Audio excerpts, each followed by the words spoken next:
Hello everyone, আসসালামু আলাইকুম। Welcome to my YouTube channel স্বর্ণাস recipes.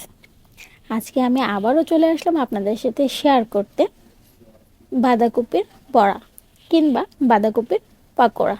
খুব সহজে কিন্তু খেতে অনেক বেশি মজা সেই রেসিপি আজকে আমি আপনাদের সাথে শেয়ার করব।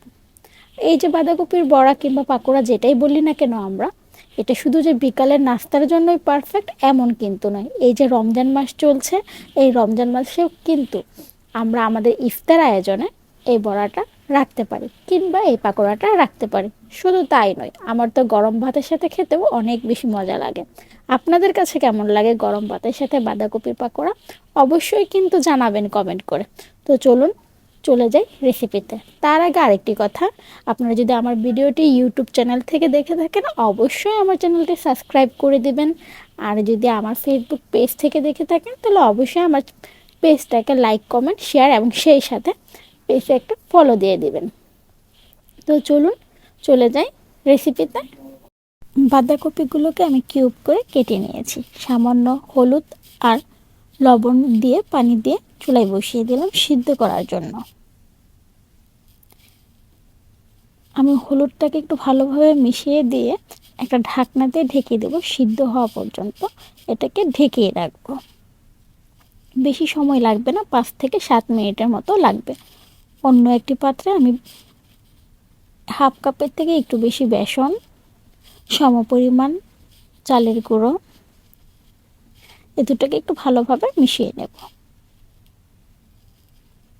ভালোভাবে মেশানোর পর এখানে দিয়ে দেব হাফ চামচের থেকে একটু কম হলুদ গুঁড়ো, ধনিয়া গুঁড়ো, মরিচ গুঁড়ো, পরিমাণ মতো লবণ, জিরা এবং অল্প কিছু কালো জিরা।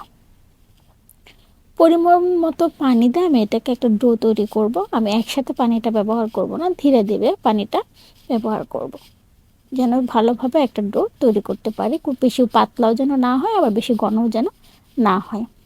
এই তো ডোটা তৈরি করা হয়ে গেছে। এরই ফাঁকে বাঁধাকপিটাও সিদ্ধ হয়ে গেছে। এবার এটাকে পানি ঝরিয়ে নেব এবং টুথপিকগুলোকে ছাড়িয়ে নেব।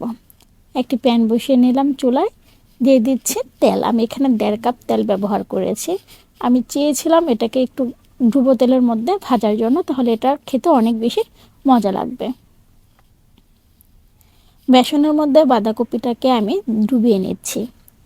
তেলটা গরম হয়েছে কিনা এর ফাঁকে একটু চেক করে নেব এবং চুলার আঁচটাকে আমি একদম হাই হিট করে রেখেছি।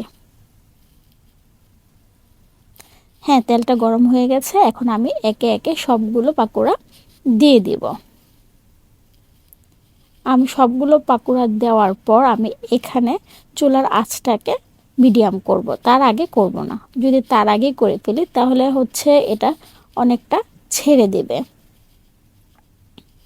সুন্দরভাবে হবে না আর কি। যেহেতু এটা আগে থেকে সিদ্ধ ছিল, যার ফলে এটা হতে অনেক বেশি সময় লাগবে না।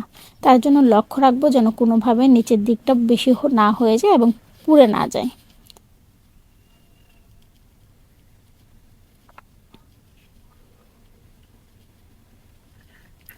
অলরেডি আমার এক পিঠ হয়ে গেছে পাকোড়া, আমি অন্য পিঠ করে দিচ্ছি।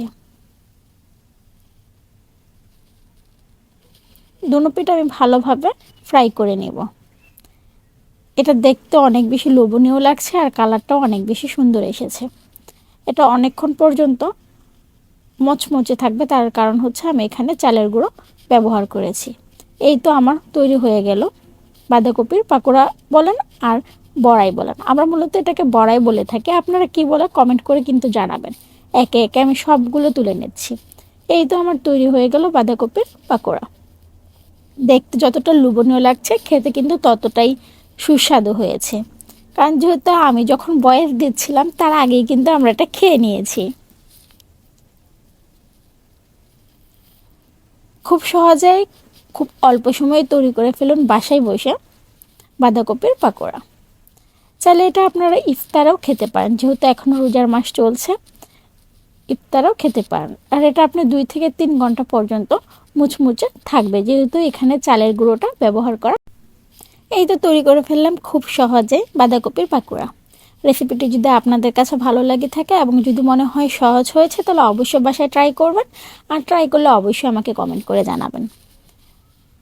অবশ্যই আমার চ্যানেলটি লাইক, কমেন্ট এবং শেয়ার করবেন, সেই সাথে আমার চ্যানেলটি সাবস্ক্রাইব করে দেবেন। সবাই অনেক ভালো থাকবেন। আল্লাহ হাফিজ।